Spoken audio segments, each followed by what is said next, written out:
Game of bitcoin channel subscribe करिए और bell icon दबाइए लेटेस्ट क्रिप्टो अपडेट्स के लिए। नमस्कार दोस्तों, स्वागत है आपका गेम ऑफ बिटकॉइन चैनल में। और आज के क्रिप्टो न्यूज़ वीडियो में इंडिया का बिटकॉइन बैन हट सकता है 29 मार्च की हियरिंग के बाद। दोस्तों मैक्सिमाइन कॉइन इतना ज़्यादा क्यों जंप हुआ है, इसका रीज़न जानने की कोशिश करेंगे। और जस्टिन सन के 1 मिलियन फॉलोअर्स में से काफ़ी सारे फॉलोअर्स फेक हैं। तो दोस्तों चलिए शुरू करते हैं आज की क्रिप्टो ताज़ा खबर। दोस्तों न्यूज़ स्टार्ट करने से पहले अगर आपको क्रिप्टो का कंटेंट पसंद है और आपने अभी तक हमारा चैनल नहीं सब्सक्राइब किया है तो सबसे पहले चैनल को सब्सक्राइब कर लीजिए और बेल नोटिफिकेशन आइकन जरूर दबा दीजिए ताकि आपको रेगुलर नोटिफिकेशंस मिलती रहें।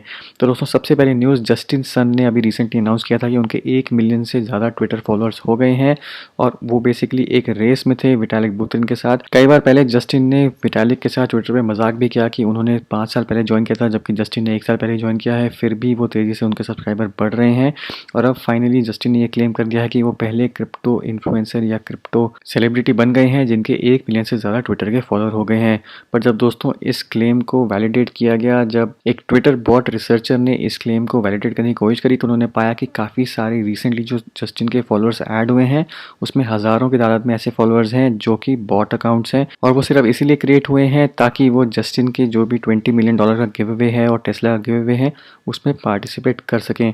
तो जस्टिन ने, आपको याद होगा कि कुछ दिन पहले एक ट्वीट डाली जिसमें उन्होंने बोला कि मैं $20 मिलियन का गिव अवे करूंगा और साथ ही साथ टेस्ला भी गिव अवे करूंगा। तो उसी के चलते उस चीज़ का फ़ायदा उठाने के लिए, उस ट्वीट को रीट्वीट करने के लिए बहुत सारे बॉट अकाउंट्स क्रिएट हुए जिन्होंने जस्टिन सन का अकाउंट फॉलो करना शुरू कर दिया और उसकी वजह से जस्टिन का जो अकाउंट है वो 1 मिलियन फॉलोअर्स को ब्रेक कर गया। तो दोस्तों ऐसा बहुत बार देखने को मिला है कि जस्टिन सन कुछ ना कुछ ऐसा स्टेप ज़रूर उठाते हैं जिसकी वजह से उनको मीडिया अटेंशन मिलती है और जिसकी वजह से उनकी ट्रॉन की मार्केटिंग होती है या उनकी पर्सनल मार्केटिंग होती है। तो यहाँ पे आप देख सकते हैं एक स्क्रीनशॉट जिसमें दिखाया गया है कि पिछले 50,000 फॉलोअर्स जिन्होंने जस्टिन सन का अकाउंट फॉलो किया है उसमें से लगभग 20,000 ऐसे अकाउंट्स हैं जो कि फेक अकाउंट्स हैं, जिनके सिर्फ एक ही फॉलोअर है, एक ही बंदे को फॉलो कर रहे हैं और सिर्फ उन्होंने जस्टिन सन की ट्वीट को ही सिर्फ रीट्वीट किया है।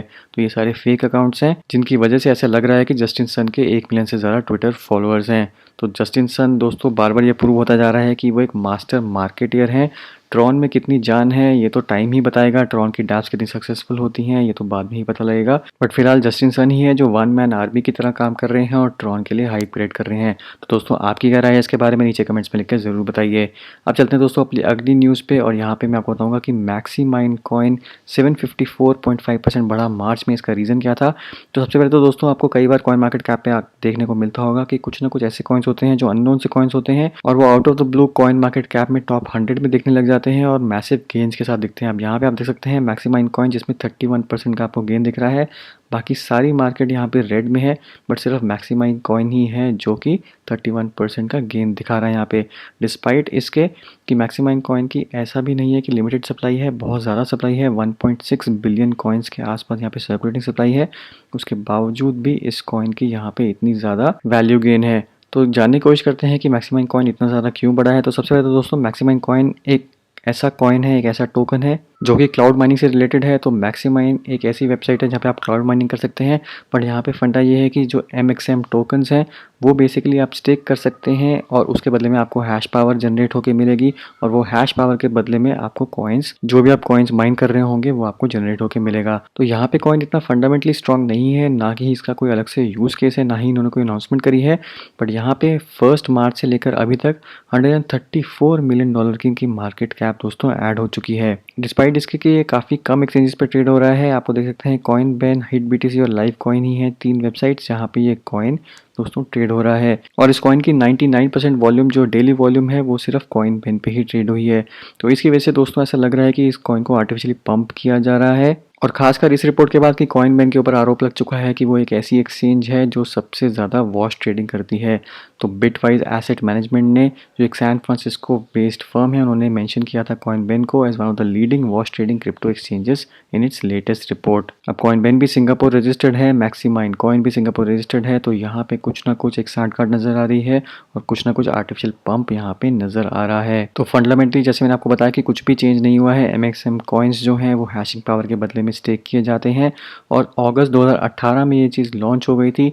उसके बाद से प्राइस काफ़ी ज़्यादा नीचे था, बट फरवरी 2019 के बाद इसमें रैली शुरू हो गई। तो फंडामेंटली कॉइन में कुछ भी चेंज ऐसा नहीं हुआ है। तो दोस्तों यहाँ पे मैं कहूँगा कि ये आपके लिए सर्व कर सकता है एक वार्निंग और एक लेसन कि कभी भी ऐसे कॉइन्स पे मत इन्वेस्ट करिए जो आपको इमीडिएटली कॉइन मार्केट कैप में दिखते हैं कि आउट ऑफ द ब्लू आ जाते हैं और उनमें काफ़ी ज़्यादा गेन्स शो होने लग जाते हैं। तो किसी भी कॉइन में इन्वेस्ट करने से पहले सबसे पहले पूरी रिसर्च करिए और इस चीज़ का रीज़न जानिए कि वो क्यों रैली कर रहा है, क्यों उसमें ऐसे कुछ चेंजेस आए हैं जिसकी वजह से उसका प्राइस बढ़ रहा है। और ख़ासकर जब कॉइन का प्राइस बढ़ रहा होता है और जब इतना ज़्यादा जंप कर रहा होता है तब तो बिल्कुल भी कॉइन में इन्वेस्ट नहीं करना चाहिए, क्योंकि उसके बाद 100% उस कॉइन में करेक्शन आती ही आती है। अब दोस्तों मैक्सिमाइन कॉइन के लिए बिटफॉरेक्स ने भी अनाउंस किया कि वो 26 मार्च से इस कॉइन की ट्रेडिंग अपने प्लेटफॉर्म पर शुरू कर देंगे, बट बिटफॉरेक्स एक्सचेंज के लिए इतना बड़ा जंप दोस्तों जस्टिफाइड नहीं है। तो कंक्लूजन में यहाँ पे यही बोला जा रहा है कि MXM rally is shady yet attractive, nevertheless going large on its high formations looks very risky at this time। तो यहाँ पे ट्रेड अगर आपको करना है तो बहुत केयरफुली दोस्तों ट्रेड करिए। अब दोस्तों चलते हैं अपनी फाइनल न्यूज़ पे और 29 मार्च को हेयरिंग होने वाली है बिटकॉइन बैन से रिलेटेड इंडिया में। तो यहाँ पे लग रहा है कि बिटकॉइन बैन को डिसअपियर यानी कि बिटकॉइन बैन को हटा दिया जाएगा आफ्टर 29 मार्च हेयरिंग।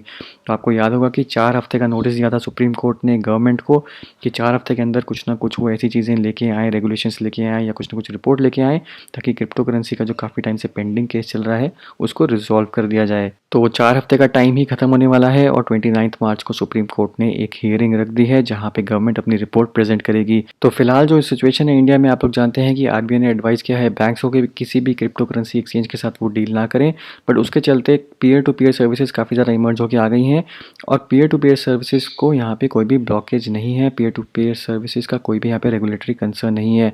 अब यहाँ पे देख सकते हैं it is not against the law for cryptocurrency traders to buy और sell bitcoin through local over-the-counter exchanges and peer-to-peer trading platforms using cash as long as it does not involve local banks।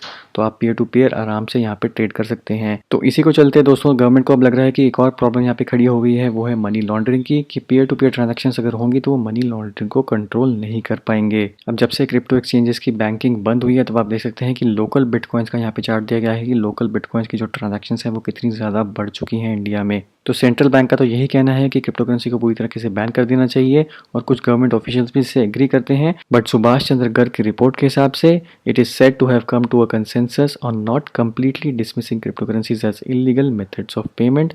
तो cryptocurrencies को illegal methods of payment यहाँ पे classify नहीं करना चाहिए, ये कहना है इस रिपोर्ट का। एक ऑफिशियल का यहाँ पे दोस्तों ये भी कहना है कि उन्होंने 2 मीटिंग्स ऑलरेडी यहाँ पे कर ली हैं और एक जनरल कंसेंसस है यही कि क्रिप्टो करेंसी को बिल्कुल कंप्लीटली इलीगल नहीं डिसमिस किया जा सकता, उसको लीगलाइज करना पड़ेगा विद स्ट्रॉन्ग राइडर्स।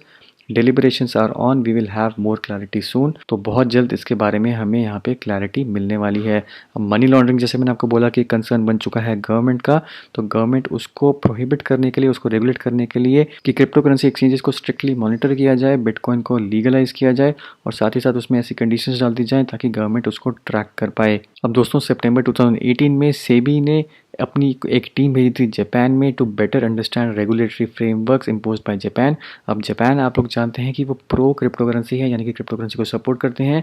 तो सेबी क्योंकि जापान में गए थे और वहाँ पे उन्होंने रेगुलेशन स्टडी करी थी जापान की, तो हो सकता है कि वही कुछ यहाँ पे इम्प्लीमेंट करने की कोशिश करे गवर्नमेंट ऑफ इंडिया भी, ताकि इंडिया में क्रिप्टो करेंसीज को रेगुलराइज किया जा सके। अब फाइनली क्या होगा दोस्तों, ये तो 29 मार्च को ही पता लगेगा, बट अभी से देखने से ऐसा लग रहा है कि हो सकता है कि बैन, जो कंप्लीट बैन अभी हुआ पड़ा है, वो हट जाए और कुछ रेगुलेशंस आ जाएं, स्ट्रिक्ट रेगुलेशंस चाहे आ जाएं, जिसकी वजह से क्रिप्टो करेंसीज का कुछ एक लीगल फ्रेमवर्क बन जाए इंडिया में। अब दोस्तों 29 मार्च को जो भी कुछ डिसीजन आएगा, जो भी कुछ अपडेट होगा, मैं आपके साथ ज़रूर शेयर करूंगा इस चैनल पे, तो चैनल को जरूर सब्सक्राइब कर लीजिए। तो दोस्तों उम्मीद करता हूँ ये वीडियो आपको पसंद आएगा, वीडियो को जरूर लाइक करिए, शेयर करिए, चैनल को सब्सक्राइब करना मत भूलिए। मिलता हूँ मैं आपसे अगले वीडियो में, तब तक के लिए हैव अ सेफ इन्वेस्टमेंट।